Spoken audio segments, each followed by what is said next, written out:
Does anybody have like, is everybody able to release, or are some of you having trouble like hitting that spot? Oh, I just finally yawned a little bit, so woohoo. Sometimes I can hit it, sometimes I can't. So it just, It's you know, good to like keep going. And the other thing that I've noticed is trying to be able to release the back. It's like releasing the back of your neck, like bringing your head down, and also breathing into, because to me it feels like the back of the neck, like bringing the energy there is the like trigger. But I think sometimes we're so like contracted back there that it's, it needs some massaging to like get it to release. I mean, hitting where the hyoid bone is. Mm, yeah. Spot. Okay. Yeah, because I think it just for me, because sometimes I have to do it a few times before I get it to release if I'm stressed. It just feels like it's like contracted in the back. I don't know if I'm doing it right.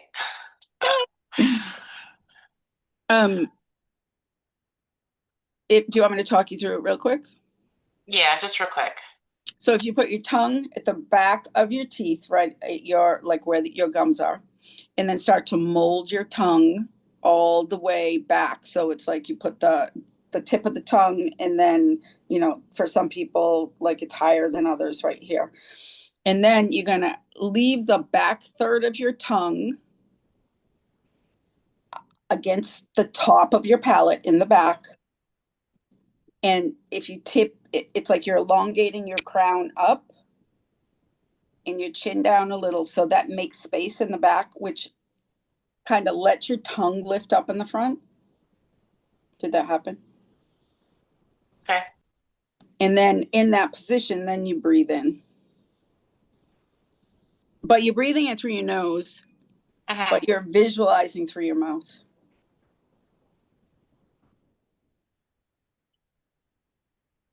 It seems like really constricted, like it's small amount of area to breathe in.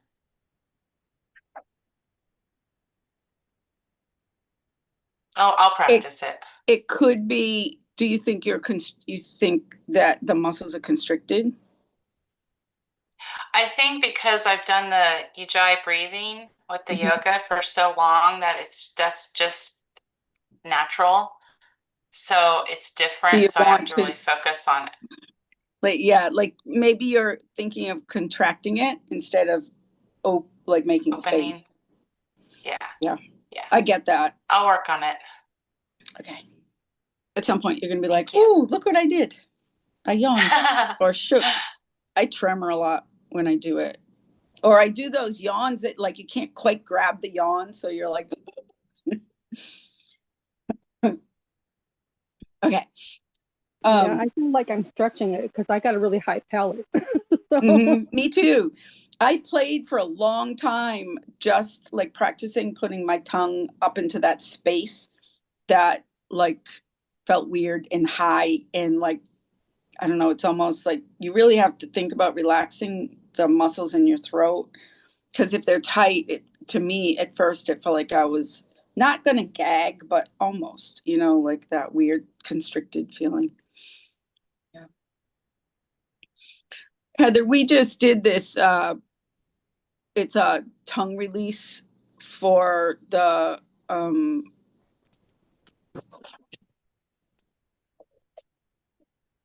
thing. I feel like my tongue sits up there all the time. I can send you, there's a practice, I have it all written out, and you can try it out. It's really helpful to release the vagal nerve. That's what I'm trying to, and it kind of makes space around the hyoid bone. That's an unfortunate picture there. All right.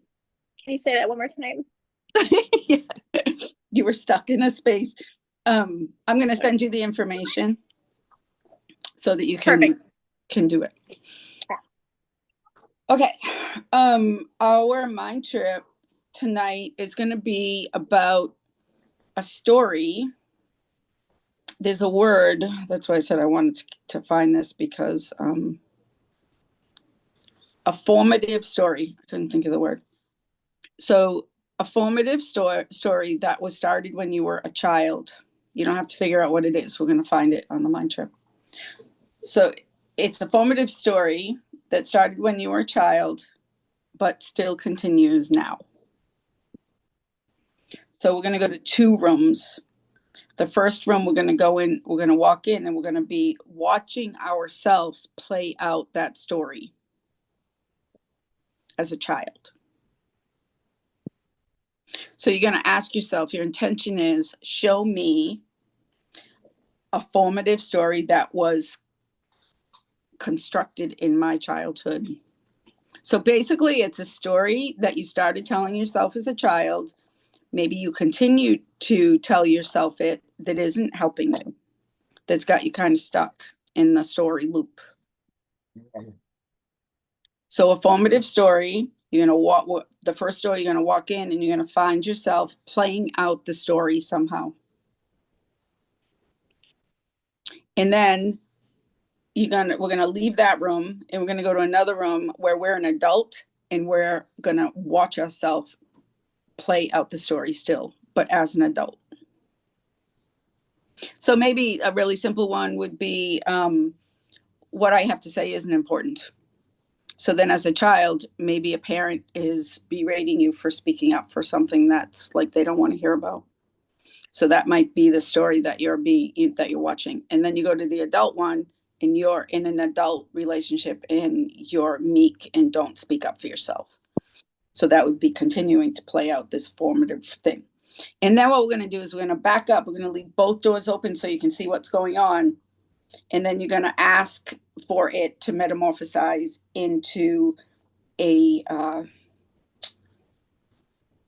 powerful story that is serving you now. So maybe I had a terrible vision of like, maybe you put tape over your parents or over your parents' mouth so they can't yell at you or whatever. And then as an adult, you are either speaking your truth or walking out of the relationship if it's one you can't speak up. Just kind of let your intuition, I'll talk you through it, let your intuition talk to you. It might be something bigger, it might be something small. How does that sound? Does that make sense? Yes. Sounds good.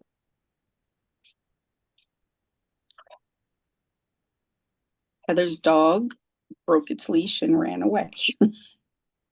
She's just got a little resistance going on the outside there. Okay. All right, so let's just find our comfy spot.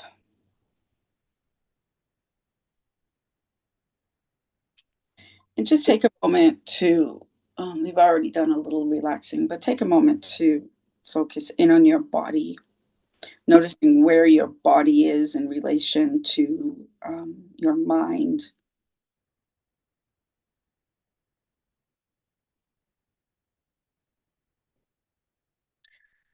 Just taking some breaths and asking yourself to slow your breath, deepen your breath. Reminding yourself that for the next 40 minutes or so, you really don't have anything to do. It's safe to stop and take care of yourself.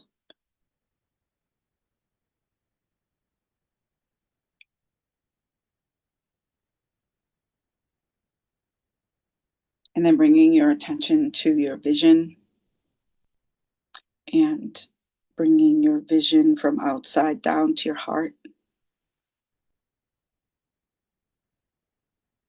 And then doing the same with your hearing.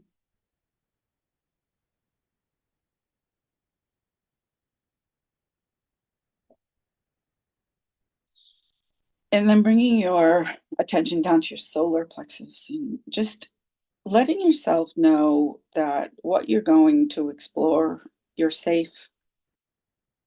You're in your own head. You're encouraging truth.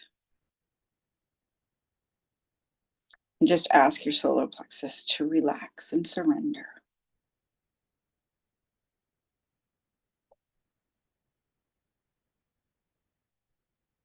And then when you're ready, you can go ahead and start out on your path.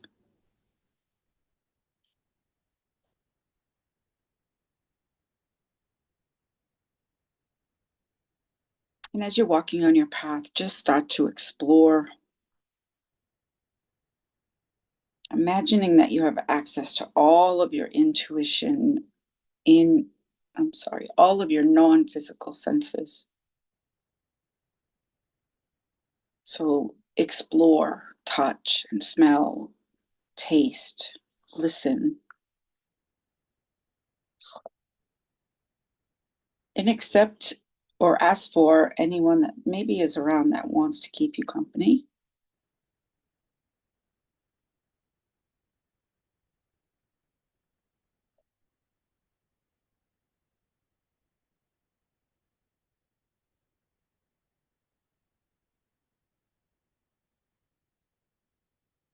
And then when you feel ready, you can go ahead and look for your building up the path.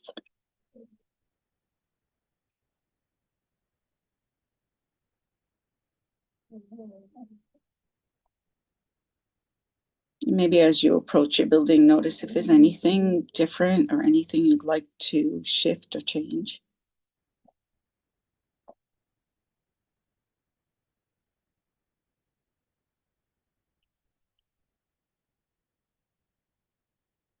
And then when you're ready, you can find the door that's perfect for you to enter.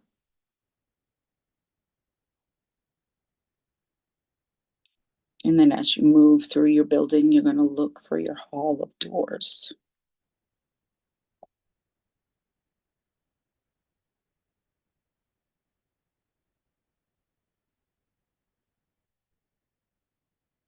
Now in the hall of doors, you're going to be looking for two doors that are close together.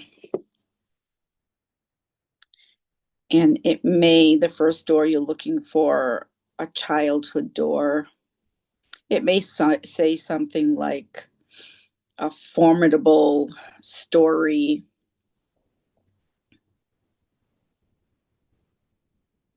that was written in your childhood that set things in motion for the rest of your years.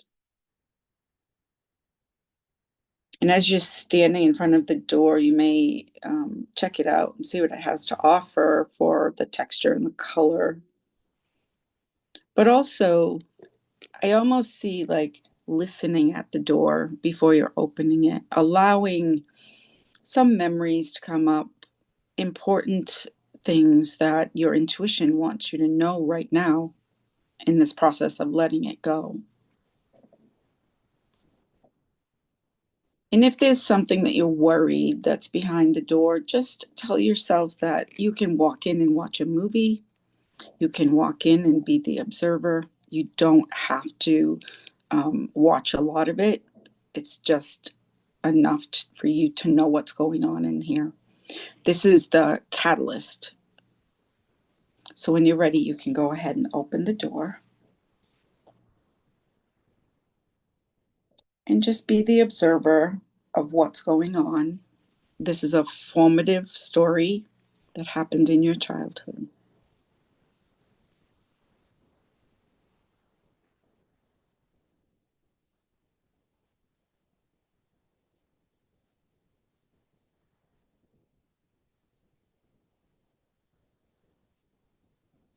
If by any chance it's a thing that feels like you have a lot of compassion for this part of you and you want to take care of her, there's no problem taking her out of the situation and putting her under your arm, holding her and just digesting what you're seeing.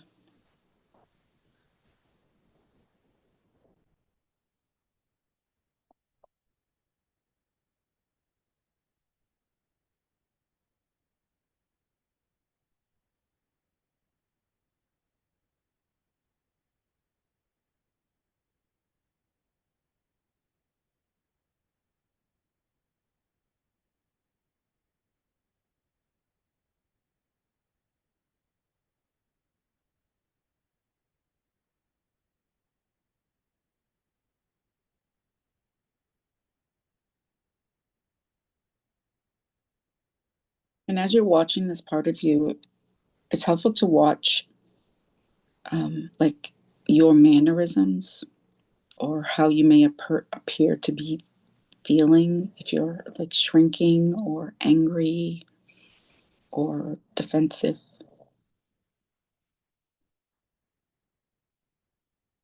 You don't have to judge or worry about it. You're just the observer.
One of the things you can notice before we leave this room is how you feel observing what's going on.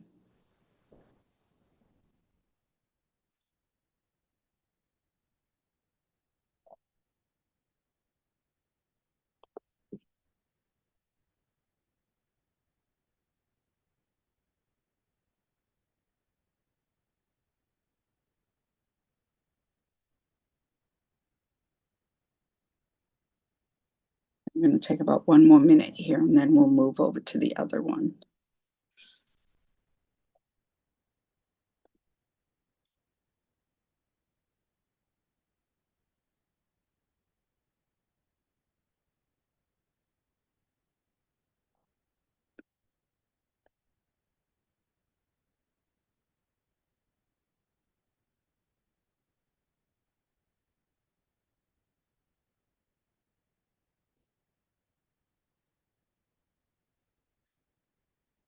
You can start to close up this room temporarily.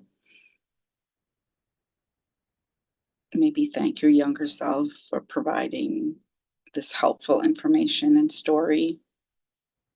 And then checking the back of the door to see if it holds anything for you.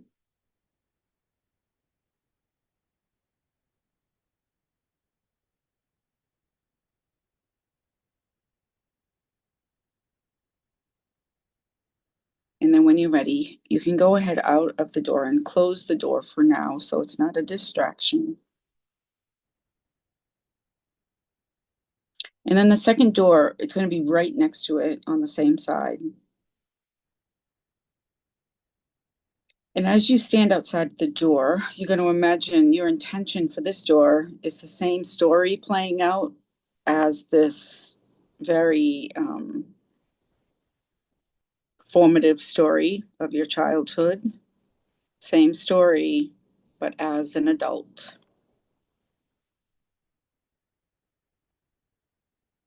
So just recognizing, does the door look any different before you go in? Does it feel any different?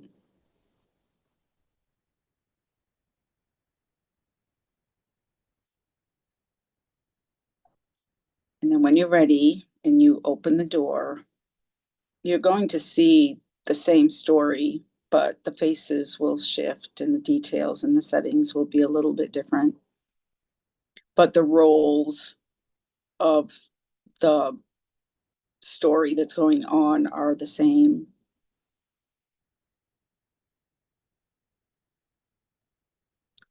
And with this, you just witness, just watch what's going on. Notice how the you that you're watching is reacting and feeling, and even how they're standing. And notice how you feel about it.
Is anybody feeling like they need more time?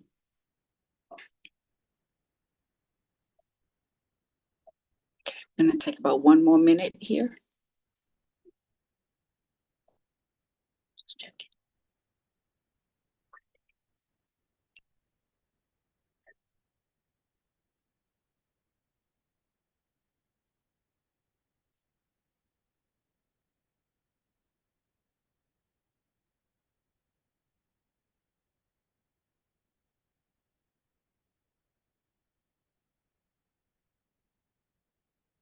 And then you can start to wrap that room up for now. Thanking the observation and checking the back of the door.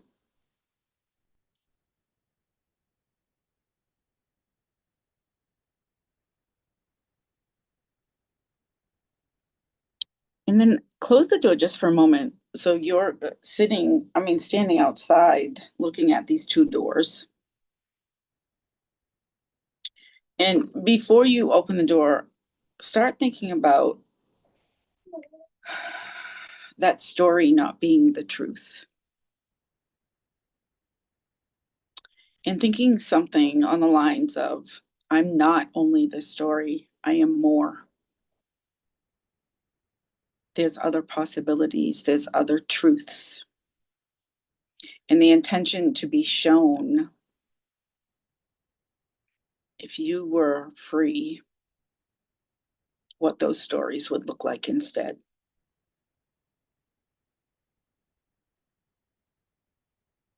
If things had gone your way, if you could see all sides and just be yourself. And then when you're ready, I want you to throw open both doors and ask to be witness to see both stories change to their best, brightest, highest stories.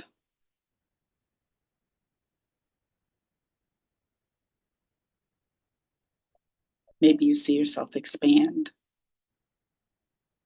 or smile, your heart grows softer, your throat relaxes.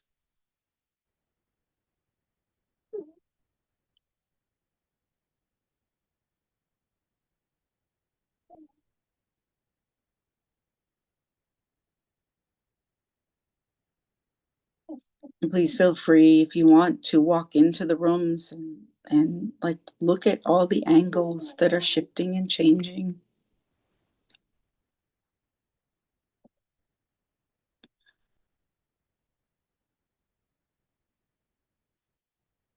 this is the truth of who you are beyond this story.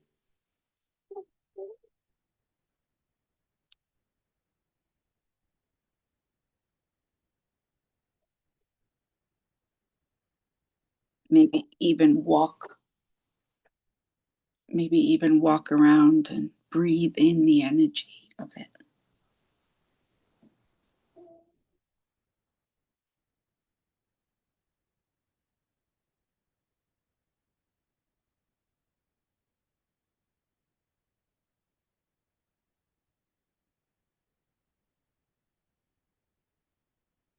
And then when you feel ready, you can stand in the middle of both doors, maybe putting your hand over your heart and just feeling gratitude, feeling the freedom of possibilities, and seeing something different right now about your past changes the time period between then and now. It's retrocausality. So you're just seeing the truth of what could have been.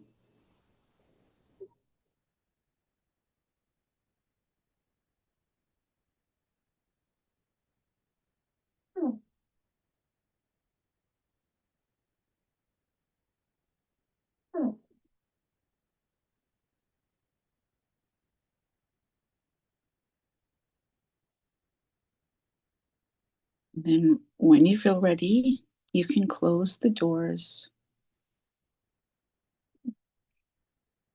Just check in to see how you feel, how your heart feels.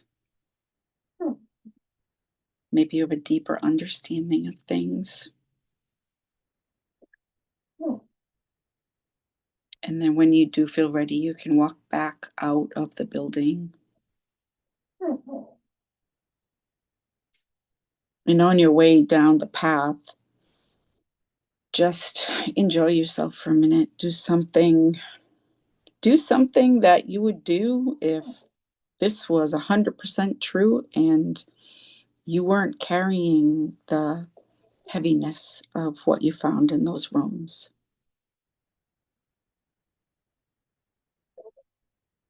Allow yourself to feel the lightness.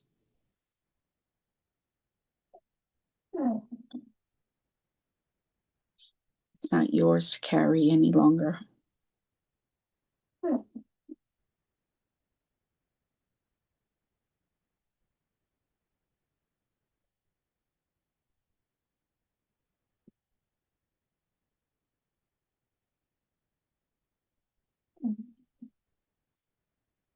And then when you feel like it's time, you can come back into your body, making sure that your toes are in your toes and your hands are in your hands, and take some breaths, maybe stretch.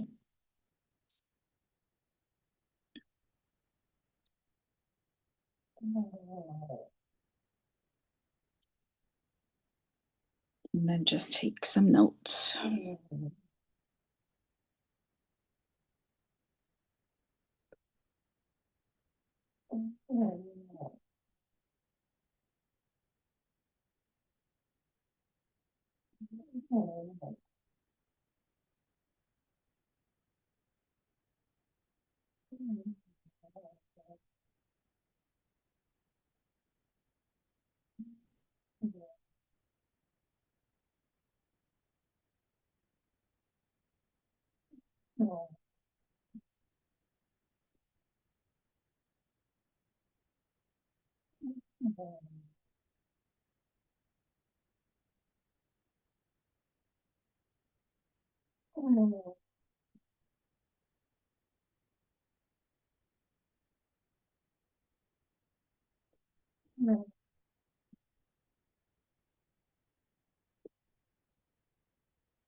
Becky, I'm sending you a message from Abel.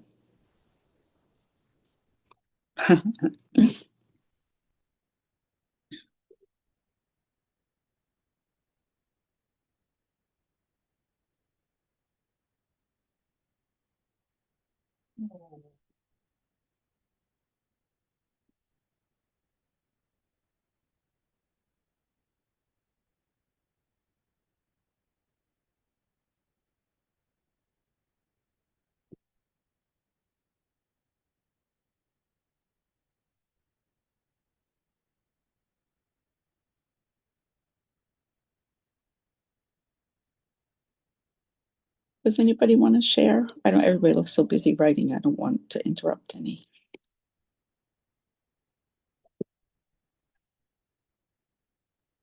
I could share. It doesn't interrupt people. I was on a watery path, like, just kind of sloshing around my feet. There was a hermit crab, and my neighbor Rachel joined me, and she pointed to a sea urchin. My building was like a really big seashell. Then there was water lapping against it, and I just went in the only entrance, circles around. And it was it went and it went down, and there was a hall. The hall of doors was like under or inside of a coral reef. That's cool. On the door there was a big balloon, a bunch of bubble gum, and some dolls that were stuck to it. And it looked like I was like put on the spot, like I'd frozen.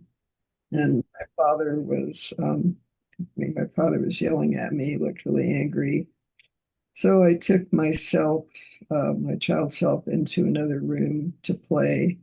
I painted her face like a cat face, and then I gave myself, made my face into like a Cheshire cat. And we played like we were cats. And then I was feeling concerned, but not caring about what he was yelling about or saying. Well, I closed the door. My father fell through a trap door in the floor. And on the other door, there was like one candle, and it was like a birthday candle, but the door was very airy. It was almost transparent and almost not material. And I was anticipating anger and criticism, and I was braced, like for it, and sad, both feeling defiant and sad, hurt, and quiet, afraid to interrupt. I saw our old big round teak dining room table, and there was a big fake flower on it, like a daisy, made out of plastic. Like, and there was bloody meat, and then there was a knife on the back of the door, and I put my hand up and guided my father to sit down and let the girl speak. That's good. And then I got that it was like a big misunderstanding. I was afraid because I didn't understand what he was talking about or what he was angry about. And he didn't really understand me because I was different in the way that he'd envisioned that I'd be. Wow. And let's see, so we danced and twirled on the watery path on the way back. That's so cool. You like had him sit down. Yeah. Sit down, Dad. That's really good. Good. Do you feel any different? Did you feel any different when you were leaving? A bit, feel somewhat different. I mean, he wasn't like that when I was older. But yeah. Very good. Thank you. Well, who else would like to go? You're welcome. I can go. Often heavy Elbrook Road. When I'm going down the path, but it was purple, and Dorothy and the Tin Man and the Scarecrow and the Cowardly Lion were there, and we all skipped down to my building, which headed the spiraling path that went up to my Hobbit Hole treehouse door, which was purple like the bricks. Mhm. And I went through the doors themselves, which were closer than like, yeah, sorry, new likes to step on the computer. Anyways, the doors were next to each other, and it said thing one and thing two, and I kept on seeing like glimpses of those like Dr. Seuss characters. Um, and when I walked in, I was at my elementary school playground. I have like I got my first pair of glasses in second grade, but this was probably like I think this was fourth grade when this uh happened. And I see myself hanging from the monkey bars, and this girl, still remember her name to this day, Jeanette Cantu, comes and like pantses me and like yanks my shorts down while I'm hanging there in front of all the playground to see. And so like I saw myself like feeling embarrassed and like trying to get my pants, like I dropped down off the monkey bars and, ma'am, stop it, she's trying to eat my hand, and like pulled my pants up. And what I got from that it's like not safe to like take chances or put myself out there, because somebody will literally or figuratively pants you and embarrass you. So I felt annoyed and slightly upset just seeing that. But I was sitting next to like, fourth grade me, and we were sitting on the grass, and I was like holding her. Like she wasn't crying or anything. I didn't cry. But so, she was she was basically being mean to me to feel better about herself is what I got from it. So so on the back of the door there was an extra pair of shorts, and I found her and I put them on her head.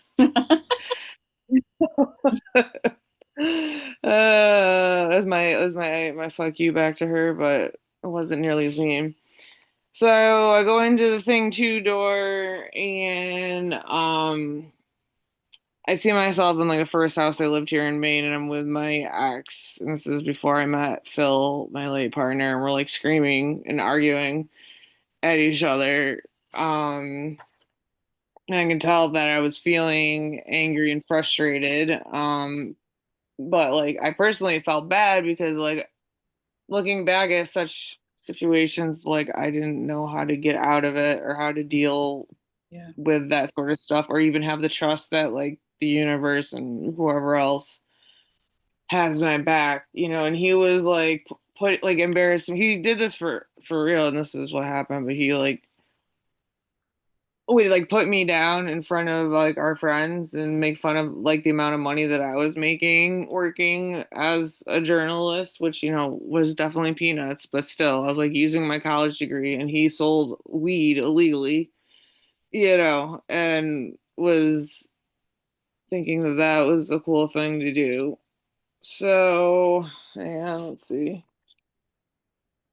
Um, and okay, yeah, so I look on the back of the door and it says, "You can do it. I believe in you."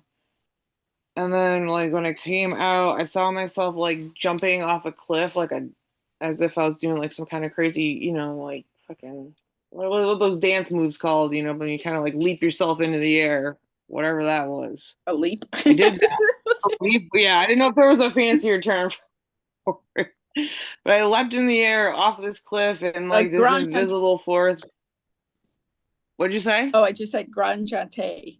Oh yeah. There you go. Yeah, I thought there was like a ballet term. My sister took ballet. Thank you. Yeah. That's what I did then.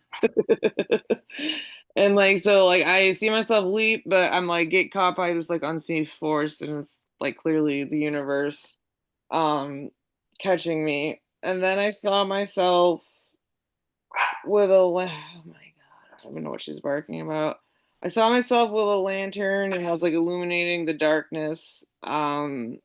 And then I see myself like at the top of this mountain, and I know that I've climbed up there, and I was like meditating up there, and it's like um one of the mountains around here, and this has got this beautiful view of the whole area. And then I realized that I wasn't there by myself. I had all these women behind me who I had led up to the top of this mountain, Wow. which is not something that I mean I can see myself leading people not necessarily to the top, not necessarily physically to the top of the mountain, but that is something I want to do is be able to climb longer and better and that sort of thing. Um, and that was also me getting out of my comfort zone too, like also leading people. So, um, when it was time to go, Dorothy and friends were there and we went down the slide and I started skipping and like bouncing like high in the air, kind of like floating up. And I was like taking that as I was like not afraid to reach new heights type of thing. It's really Message. good. Yeah, that Great was job. good. Yeah, I didn't realize how much that bothered me. Like it's always something that's stuck in my head, but I guess I didn't realize how impactful that was. So Well, I think it's interesting. How old were you? I was in like fourth grade, so whatever. Because you said, Kind well, I didn't cry. I wouldn't cry. And not of, that everybody would cry, but you'd want to cry. Like maybe you wouldn't cry to show them your weakness, but yeah, that that's terrible. yeah. I mean, I definitely did not cry a lot growing up. I did see it as a weakness, and I know it freaked my mom out because she was always like, "Well, I always know what your sister's feeling because she wears her heart on her sleeve, and you freaked me out because you were just so You wore your stoic heart. and not God. cry." Yeah, my sister did. Me, I just didn't cry about anything, and now I cry. Guys, excuse you. Very annoying. Anyways, I'll just mute so we can not have the dogs Awesome job, barking. though. Thank you. I appreciate it. All right. Who's next?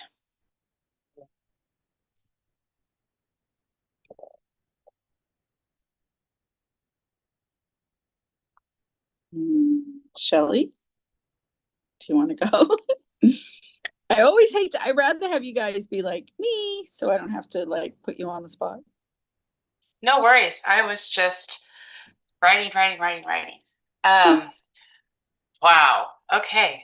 All right. So, door number one.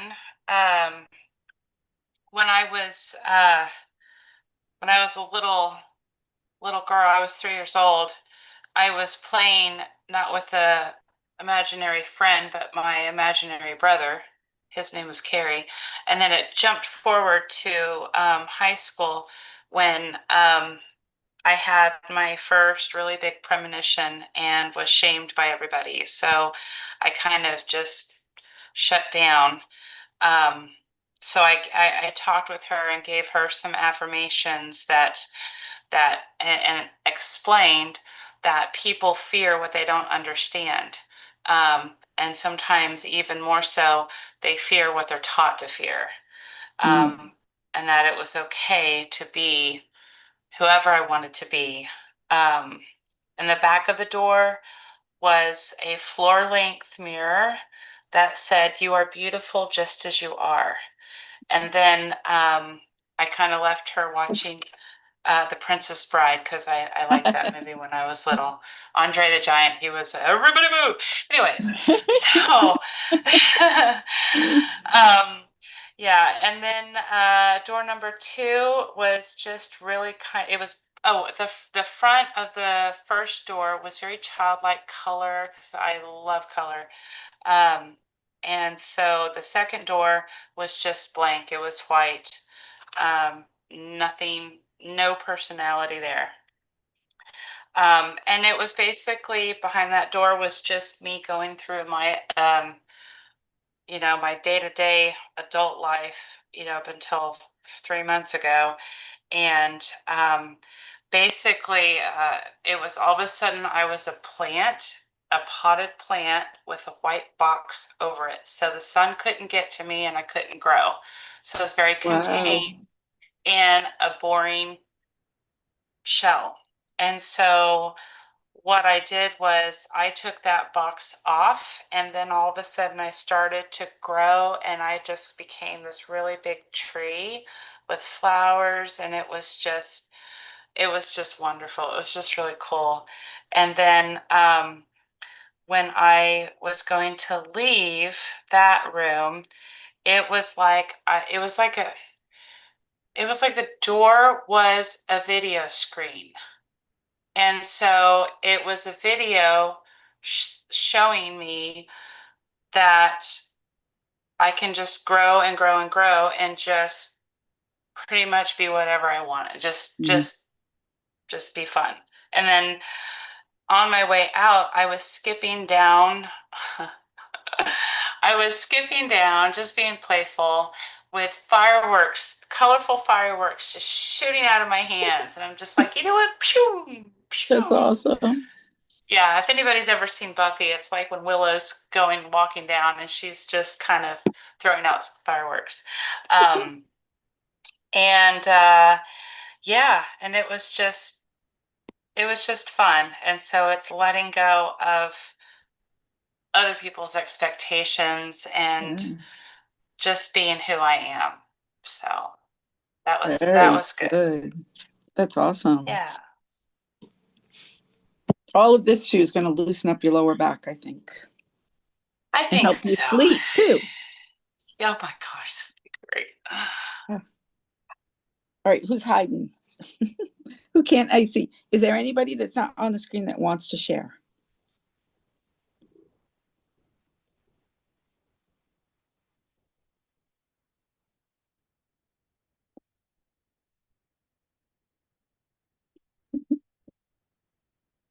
I didn't have anything spectacular happen. I'm sorry for the chaotic energy I brought, and it was felt. I kind of revisited a lot of several things that I've revisited before, memories, and there was just a lot going on and around me, which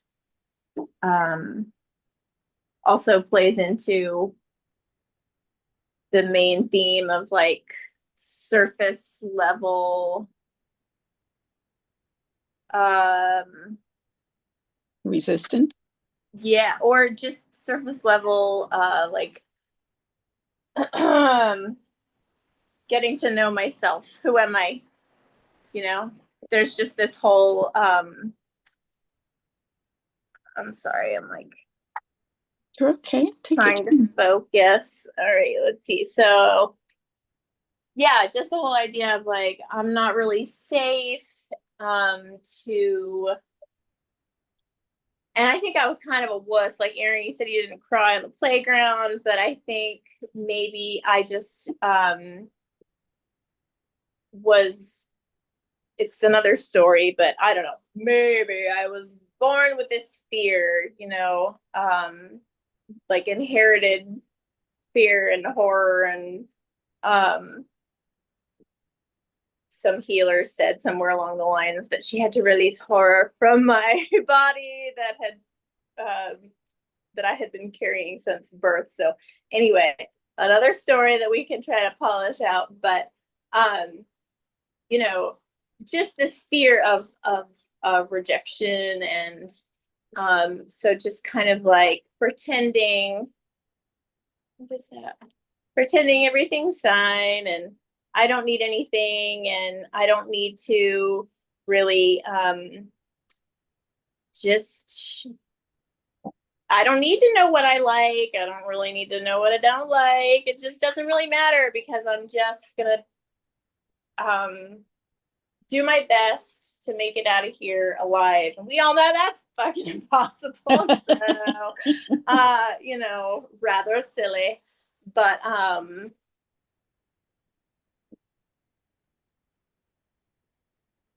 it's hard. It's only gonna get harder.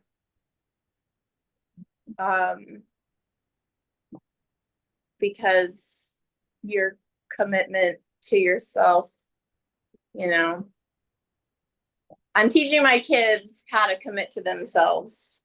They're seeing me not commit to myself in ways. The past few years have been better, getting better, you know. But yeah. It might get harder, but it's also rewarding at the same time. Like you'll have those sparks of, oh, you know, it's worth it because it feels different. Yeah. Did you have an opportunity to be able to open both rooms and see a shift? I had the most experience, like third eye experience with my eyes open when I was laying down on the trampoline. And I did see the first door from the inside, especially made an impression on me because you were like, is there anything on the door? And there were dents from my feet. And you know, from like laying on my back and kicking the door as a kid. And like, and you know, that was around the time I learned not to make any more noise, you know. So and then the adult door right next door, I just kind of, I saw myself like walking through a restaurant that I worked at one point in a really nasty mood, just miserable, you know, getting ready to put the happy server mask on, I guess. Mm-hmm. But noticing that I was a cranky bitch. Like, how long is this gonna go on? And being like, well, you know, hearing myself say like, as long as you let it, well, fuck you. And just, you know, the two devils, basically. But nothing, yeah, I didn't give myself the space and time enough to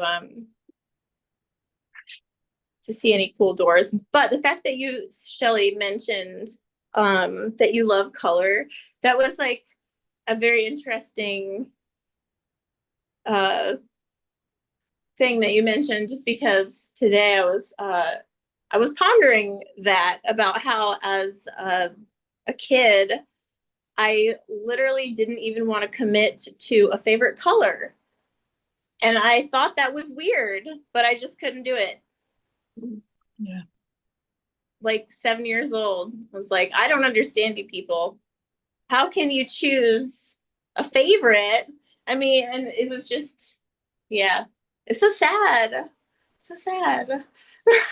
It took me years and years beyond childhood to actually say, okay, purple is my favorite color. I didn't have a favorite. Yeah. So Black was my favorite. I get but that. only because it would go with anything, you know. It was like it could be anything if you rubbed your eyes hard enough, I guess. I don't know. That's good work though. Thanks. It's good work. How about you, Tina?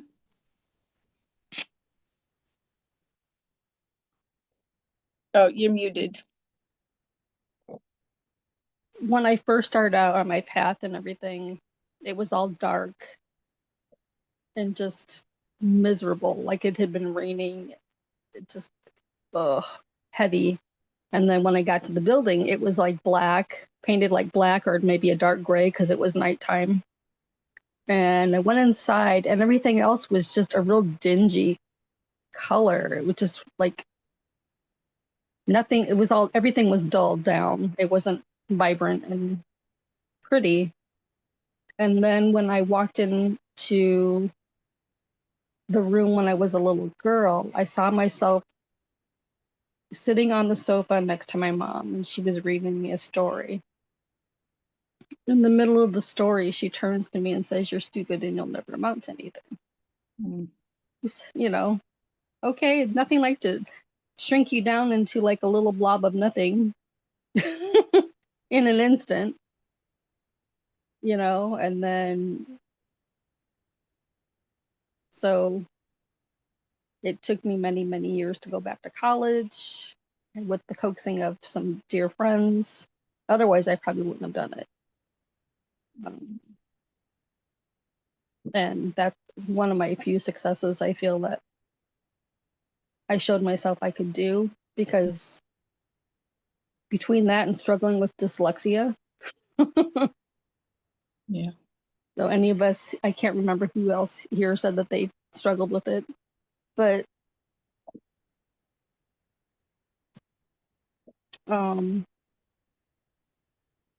overcoming something like that and trying to make a positive change in your life is difficult. Yeah. And then when I went into the other room, I saw me graduating from college, and I felt happy and proud of myself until I ran into my mom out Oh, no. in the hallway, and then she's like, "Oh, good job," like it was no big deal. And then like, "Oh, your dad and I are gonna go to dinner, see you, bye." It was like not a big deal. It's kind of like, meh, whatever.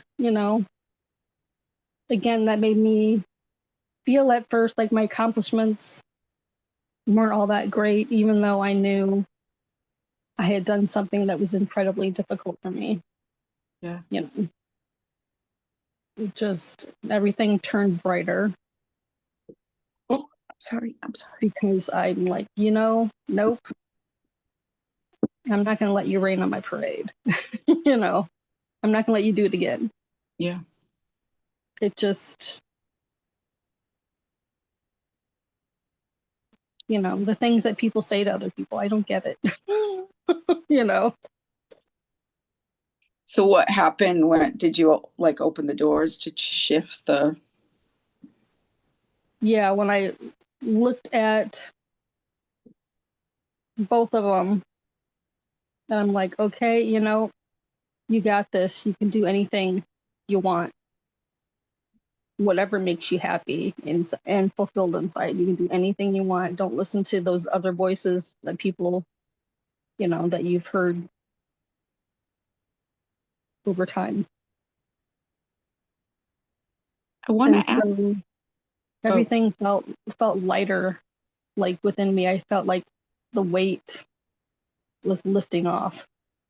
That's good. That's really good. I wanted to ask you, because you work so much with your mom, right? Yeah. So like you kind of have both perspectives. Mm-hmm. What did that feel like?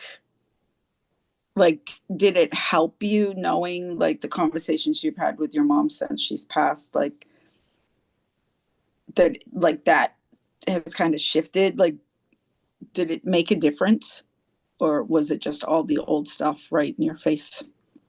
It made a little bit of a difference, but it was still like some of the old stuff coming back, still working through it. And Yeah. I had my There's no grandma. right or wrong or anything. I was just curious, No, I because had my grandma with me because she was always like my biggest cheerleader, and I knew that she could help me see. She was always good at, when she was here, helping me to see things in another way. She would always, she was far more in tune to what I should be in tune to with myself. I'm obviously a work in progress. Yeah, like a buffer. Yeah. So she far more helped me when she was alive, and she's here, you know, and she's not. And even though, you know, also with my mom, she's helped me a lot since she's passed. Layer by layer, right? Yep, I peel off that onion. Good. Yeah, you're doing great. All right. How's everybody feel?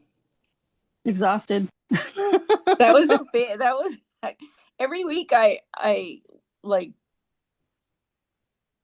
ask in my head, like, what should we do? You know, so it is kind of intuitively set up for you, got like for what you need, right? Whatever like I'm asking, like, what does everybody need? So yeah, it's a lot of work. That's a lot of work. And like the idea of that retro causality, some of you guys have heard me talk about that, but being able to go to the past and change the truth will impact now. You know, it's just the physics of changing your timeline on purpose. It's seeing a different perspective, you know, a different opportunity, a different perspective. So great work. Can I jump in? Of course. So when you were going through and leading us, when you said that retro causality, it was as if I was to try and help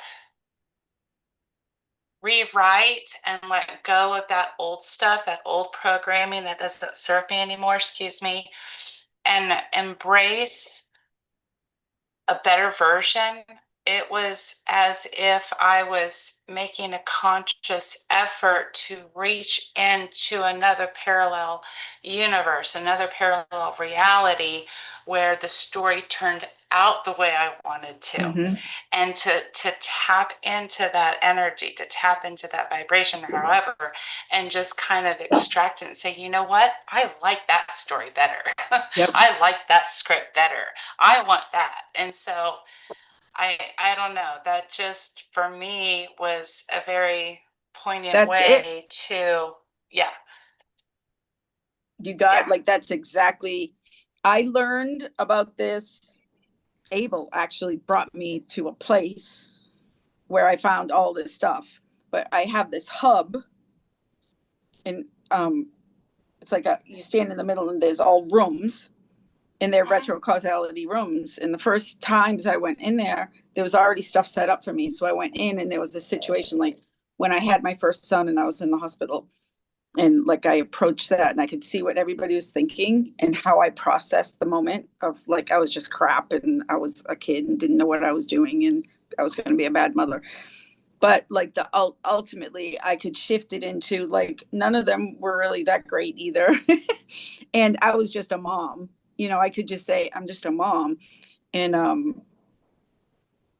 with that deep understanding, when you feel the shift of, oh, I see it from, like you said, a different perspective, it changes everything. Because then that's your, like, you can choose that perspective to be your memory, and it changes all the crap that, you know, you've named throughout all the years because of what you thought was real. Yeah. So if you ever want to do it, if you have something you want to look at, just create a room. See, it's like a video game, you know, like when you play the real life video game that you go in and you like rummage around the room and looking for stuff, and like you can see the perspectives of what's going on. And if there's people involved, you can literally, it's like freezing them and just walk up and start to, like, you can feel what they're feeling, you can see how you feel about what they're putting across, all in that one moment. And then you can start to, once you have all the details, what I do is I just say, what's the truth? Because all of our, like, distortions change the truth. The truth is so easy, right? Like, it's so, that's out here, like all of the nodes that are healthy out in our, like, field, that where they should be. That's the simple truth without all of our distortions.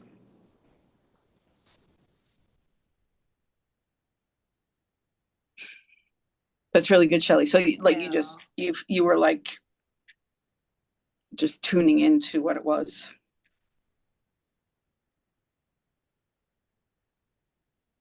That's how like Abel's, I would like hear stuff. I would say, what is this? And he would say, blah, blah, blah. And I'd say, oh, all right, blah, blah, blah.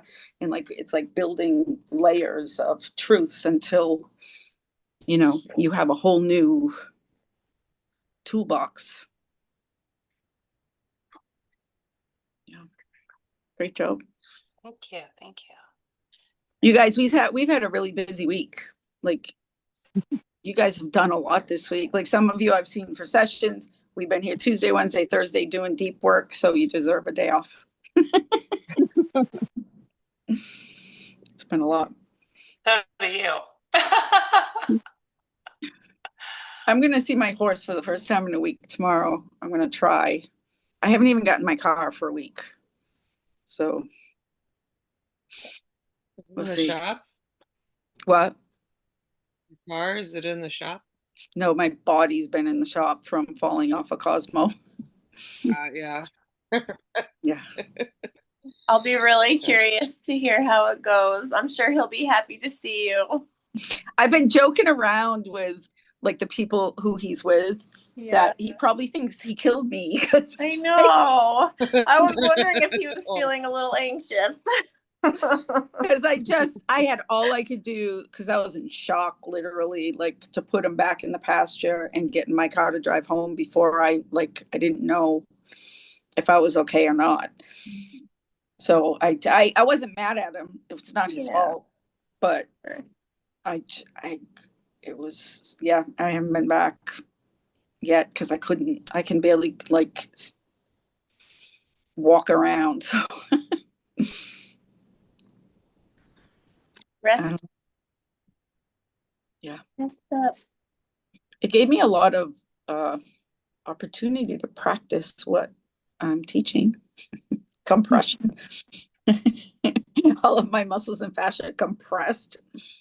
Yeah. Must decompress now. Yeah.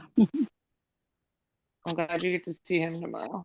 It'll be good. Me too. For both of you, He has to have it. He was supposed to get his feet done, and the farrier never showed up, which is why I was just like hanging around, sitting on him. So we're doing his feet in the morning. So it'll be good to see him. Good. I don't ever go this long not seeing him. But I know, I forgot. Oh, I don't know why I forgot. Maybe it's because you just seem less sore today, I guess. I do. I feel more myself today than I have, even though like I've been a little sore, but not every day. Yeah. All right, you guys. Well, have an awesome weekend. And yes. If anybody has any, I really checked over the class notes, but if there's something that's looks crazy, let me know. It's not like the book. It doesn't need to be edited unless it's like there's something. I've read it over, but there's even dashes in there from Abel, like printing stuff out for me that I haven't gone and fixed. So, but it'll look good when it's done, hopefully. All right. Thank you. You're welcome. If anybody's having any trouble with anything, just reach out. Okay. All right. Great work. Good job, everybody. Thanks. Good night. Bye.